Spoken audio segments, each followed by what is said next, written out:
سلام سلام البنات، كي دايرين؟ لاباس بخير هانيين؟ كنتمنى انكم تكونوا في احسن الاحوال وفيديو جديد. وبديتو معكم اختي بهذا التعجيج، اختي كنبخر فيكم وحده وحده. واليوم الفيديو اختي على مالك المائده الرمضانيه المغربيه، وهو سلو اختي، ولا السفوف او السميطه او التقاوت، كل واحد كيفاش كيقول ليه، ولكن راه كيبقى اهم عنصر. كاين الناس اللي ما كياكلوش هكا في رمضان، ولكن بطبيعة الحال كياكلوه حتى لاخر رمضان ما كيخرج رمضان. المهم غنبدا معاكم من الاول البنات، من الغسيل ديال الزنجلان. راه كاين بوحدو في واحد الفيديو، ندخلها مع واحد الفيديو، ولكن هنا كتنجمع لكم كلشي المراحل بالنسبه للبنات المبتدئات، البنات اللي عاد كيحاولوا كيجربوا انهم يصاوبوا سلو. هنا غندير معاك جميع المراحل مرحله بمرحله. المهم البنات، هنايا كما شاركت معكم من قبل، هذا الغسيل هذا ديال الزنجلان الصراحه جاني زوين وعملي بهذه الطريقه هذه، ودغيا كينشف. بالنسبه للبنات اللي ما تفرجوش في الفيديو الاخر، هنايا راه غادي راني عاودته معكم باش تستافدوا، باش تمشاو مرحله بمرحله. المهم البنات، كيف ما شفتوا درت ليه الماء، حركته مزيان، كيطلع داك الزنجلان اللي تيطلع من الفوق في الاول كيكون مسخ بدوك العويدات ودوك داك الربيع اللي كيكون فيه وداكشي. المهم كنحيدوه وكنصفيوه بالصفايه، وداكشي التحتاني كنبداو نهزوه ونصفيوه ونديروه في هاد لي ساشي هادو اللي فاش كنتقداو هكا فاش كنتسخروا كيعطيونا في موالين الحوانت. هاد الساشيات ديال الثوب كنبداو نعمرو فيهم. انا اول مره كما قلت للبنات انني جربت هاد الطريقه وجاتني زوينه بزاف وعمليه. داكشي باش عاودت اكدت عليها بالنسبه للبنات اللي ما كيعرفوش يغسلوا زنجلان، هذه راه ساهله وزوينه، واهم حاجه ان داك الزنجلان دغيا كينشف. المهم انا الزنجلان ديالي راه كما بينت لكم راه ما فيهش بزاف ديال الوسخ، لقيته نقي الحمد لله. هنايا غادي نجمع دوك الساشيات ديالي وغنطلعهم للسطح كيف ما شاركت معكم من قبل. هكا كندير ليهم، كنعلقوهم بحال هكا في النشار وكنخليوهم. راه دغيا دغيا كيتسقطر داك الماء ودغيا دغيا كينشف هذاك الزنجلان. يعني بالنسبه للبنات اللي مازال ما داروش زنجلان، ما داروش الصفوف يبغوا يديروه دابا، اختي غديري هذه الطريقه واخا الجو شويه داير، راه دغيا كتنشف لك الزنجلان، واخا الجو ماشي حتى هي ما كايناش الشميشه بزاف هاد الايام. ايوا هنا اختي حتى النهار الاخر، داك النهار فاش غسلت الزنجلان حتى النهار الاخر عاد باش درتو في هاد البلاطو، درتو في هاد الشنيشه هادي باش يتشمش. راه كنت نقيته في هاد المرحله هادي وخليته هنايا حدايا كيتشمش بما كملت شغلي في السطاح.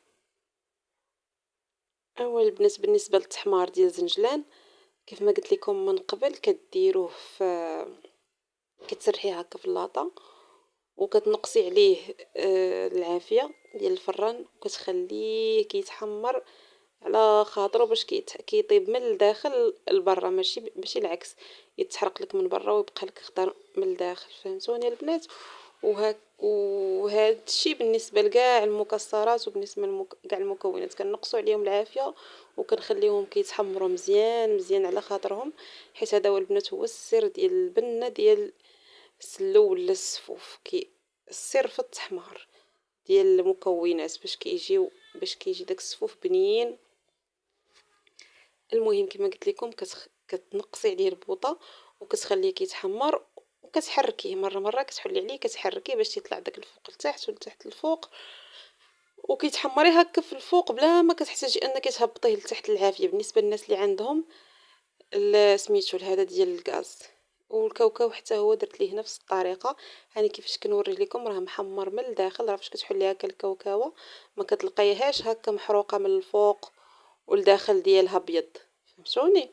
حيت حمرتيها حركت خليتيها من الفوق تحمرت بزاف تتحرق وحيدتيه دغيا ما درتيش الطريقه اللي قلت لك، غادي تلقاي انه تحمر غير من الفوق ومن التحت مازال من الداخل مازال خضر وبيض. وهنايا البنات المكونات الاخرين هنا النافع نقيته، وهنايا الصوجه الناس كاين اللي كيديرها كاين اللي ما كيديرهاش، انا كنديرها. وكاين هنا ايلان، بالنسبه للصوجه وايلان دايره نص كيلو نص كيلو. وبالنسبه للنافع وحبه الحلاوه درت 10 دراهم 10 دراهم اللي هي 125 غرام 125 غرام. المهم هنايا راه باقا كنت كنقي في هذه راني مازال عاد هنايا في هذا الفيديو عاد كنت بديت نقي فيها. والمهم دزت باش نحمر المكونات الاخرين. بالنسبه للمكونات الاخرين قلالين قلت غادي ندوزهم غير في الاير فراير، والصراحه نفعاتني والتحمار ديالها زوين. حتى هي درتها هكا، درت اللوز هنايا كاين عندي نص كيلو اللوز درتو في الاير فراير. درت هاد نص كيلو هكا ونص كيلو درت ليه طريقه اخرى، درتو في الاير فراير هكا. ودرت البروغرام ديال المكسرات راه كاين فيها. ونقصت الحراره من 200 درجه، نقصت الحراره من 200 درجه باش يتحمر داك. وزدت الدقيق مع فيا وقيلا غير شي 12 دقيقه، ما عقلتش 10 دقائق ولا ما عرفت. زدت انا في الدقيق ونقصت في درجه الحراره وخليته يتحمر على خاطرو. حمراتو لي زوين الصراحه.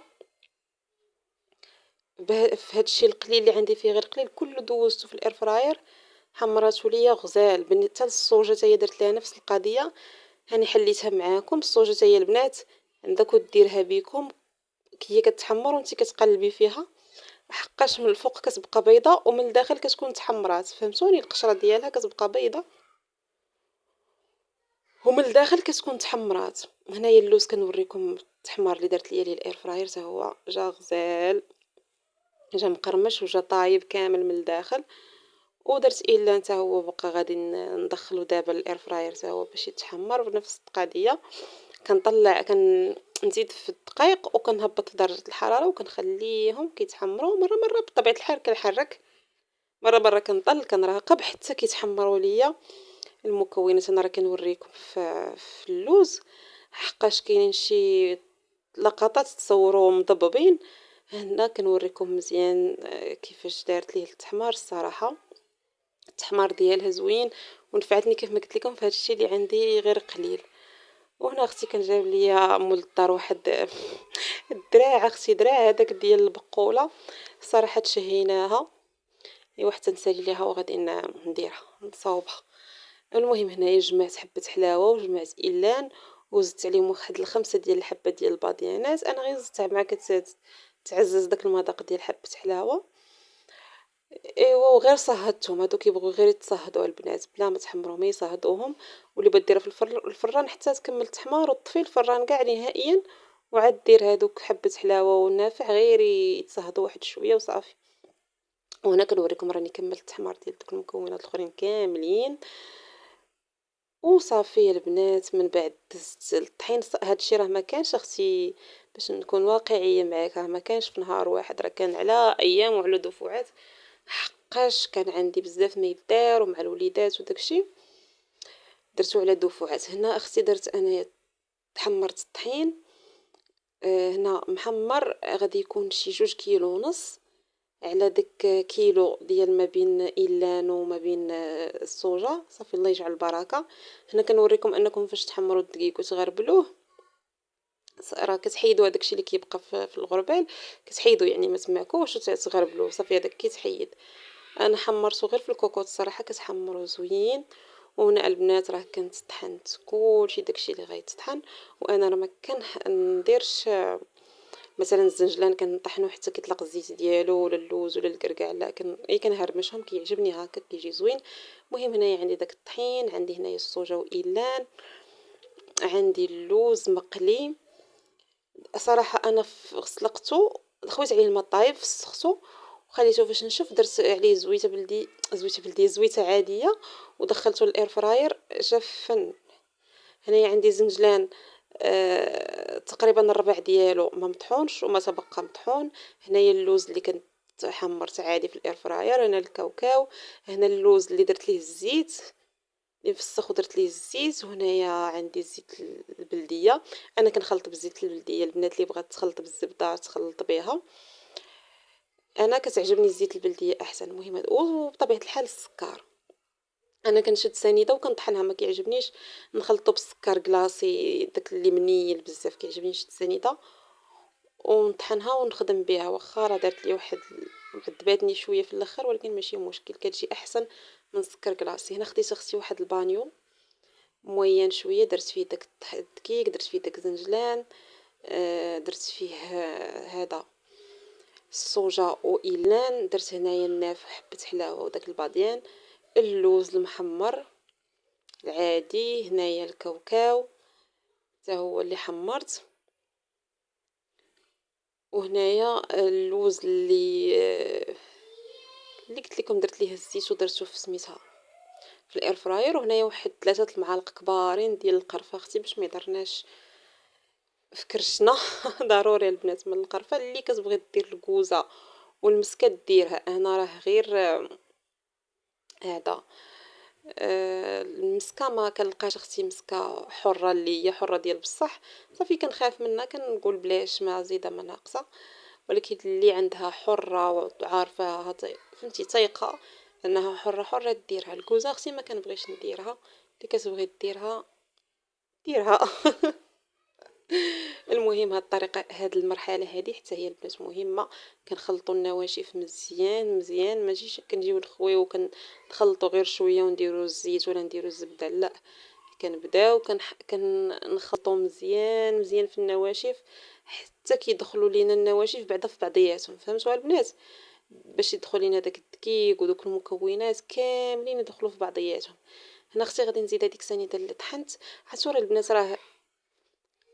هاد راه دغيا طحنت، يعني في نفس النهار طحنتها، وفي نفس النهار هكا كنخلط. عرفتي مع هاد البرد يا اختي دغيا جمدات، عذباتني شويه في هذا، ولكن ماشي مشكل. نيت زادت خلاتني ندير نخلط هذوك النواشف مزيان.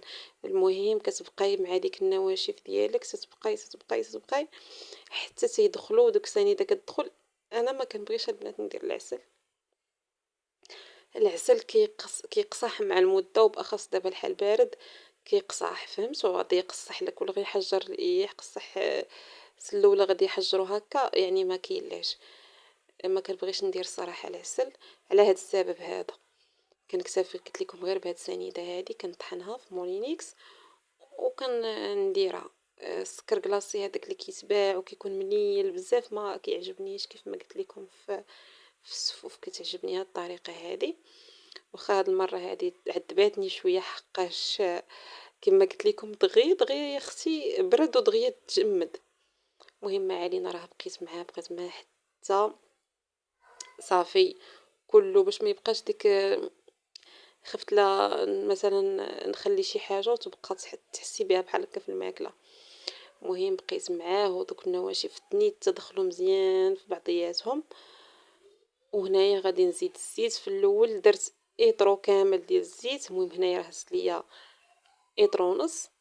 درت ايطرو الاول مزيان ودخلت داك الزيت في داك النواشف مزيان ومعكتو معاه مزيان مزيان عاد باش زدت نص ايطرو الاخر. المهم بقيت عليه كندلك فيه، هو راه كيبغي يدلك. راه واحد المره فواحد اللقطه راه صافي، حيت كاين خاصني نجلس ليه للارض وندلكو مزيان. شاركت معكم في الاول بحال هكا. المهم راه كيبغي تفرشي شي حاجه في الارض وتكاي اختي على ركابك وتعطيها اختي الدليك باش كيدخل داك الزيت مزيان كيدخل في هذا في المكونات. انا راه عندي العجانه بالنسبه للبنات اللي كيبغيوه يطلق الزويته ديالو دغيا ديروا في العجانه. انا كيعجبني الصفوف هكا ما يكونش مزيت، ما يكونش معجون هكا كيف ما كيبغيو شي ناس اخرين. المهم انا كل ناس اذواق، كل واحد اش كيبغي. المهم هنايا راه ساليت راه دلكتو مزيان في الارض. وريتكم بهذيك الطريقه كتبقاي تجمعي فيه. الا تجمع لك صافي راه ساليتي، يعني ما بقيتش خاصو الزيت صافي. فهمتوني؟ يعني من كيتجمع لك بركه من الدهنيات، يا الزيت يا الزبده. وهنايا في هذه المرحله هذه انا كيعجبني نزيد هكا هذا اللوز المقلي، كيعجبني نزيدو في هكا صاين كيعطي واحد القرمشه. عرفتي راه انا كنصور وكنخلط فيه وليداتي كيشموا الريحه وكيجيو. عرفتو راه واحد الاحساس زوين. راه انا فاش كنشم هاد الريحه ديال التحمار وهذه كنتفكر الطفوله فاش كانت ماما كتصاوبوا لينا فاش كنا صغار، وبغيت حتى ولادي يعيشوا هاد الاجواء. فهمتوا؟ يشموا هاد الريحه يعرفوا راه ريحة رمضان، فهمتوني اش بغيت نقول لكم؟ كنا كنشموا هاد الريحة هادي كنعرفوا ان رمضان صافي راه وصل. كنبغي حتى وليداتي حتى انا نخلق لهم بحال هاد الذكريات هادو يبقاو لهم في عقلهم، باش فاش يكبروا بحال هكا يشموا هاد الريحة يعرفوها ريحة رمضان. ايوا راه يشموا هادشي وجاو تيجريو عندي، عطيني نذوق عطيني نذوق. فكروني غير فراسي فاش كنا صغار. انا وخويا هاك كنديرو. ايوا ما علينا، هنايا ساليت التخلاط ديالو الحمد لله. المهم كما قلت لكم راه كاين اللي كيبغيه بحال هكا ناشف بحالي انا، وراه ما يبقاش ناشف هكا، راه غيطلق الزيت ديالو. وكاين اللي كيبغيه مزيت. وهنايا كدير لكم واحد القليب ليكم كاملين البنات وحده بوحده. اي وحده عندي في القناه، اي وحده شافت هذا الفيديو كنعطيها هذا القلب هذا، وحده وحده فيكم. ايوا يا البنات، هنايا ساليت وجيت نبارطاجيه معكم في هذا الطبيسيل هذا، وكنتمنى انه يعجبكم، وكنتمنى انه يعجبكم الفيديو، ونتمنى انني فدتكم بشي حاجه. وما تنسونيش من اللايكات ومن التعاليق الزوينين ديالكم. وبسلامه، نتلاقاو فيديو جاي ان شاء الله.